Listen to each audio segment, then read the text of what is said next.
ഈ വീട് കൊടുക്കാനുണ്ടെന്ന് അറിഞ്ഞിട്ടാ ഞാൻ വന്നിരിക്കുന്നത്. എൻ്റെ കയ്യിൽ നല്ല പാർട്ടികളുണ്ട്. അതിപ്പോ ബ്ലാക്ക് വേണമെങ്കിൽ ബ്ലാക്ക് ആയിട്ട് തരും, വൈറ്റ് വേണമെങ്കിൽ വൈറ്റ് ആയിട്ട് തരും. അതല്ല ബ്ലാക്കും വൈറ്റും മിക്സ് ആയിട്ട് തരണമെങ്കിൽ അതിനുള്ള പാർട്ടികൾ എൻ്റെ കയ്യിലുണ്ട്. വീട് വിൽക്കാനോ? ഇയാൾ എന്താ മമ്മി പറയുന്നേ?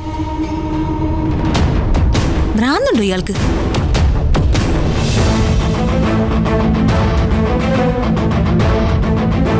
എന്താ തന്റെ പേര്? തങ്കച്ചൻ.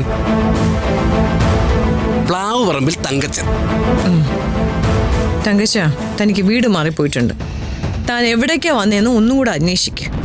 അയ്യോ മാഡം, എനിക്ക് വീടൊന്നും മാറിയിട്ടില്ല. ഞാൻ വാങ്ങിക്കാൻ വന്നത് പത്മ മേഡത്തിന്റെ വീട് തന്നെയാ.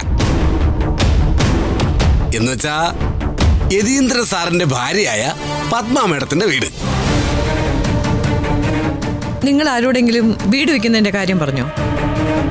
എനിക്കെന്താ ഭ്രാന്തുണ്ടോ? നമ്മൾ താമസിക്കുന്ന വീടല്ലേ.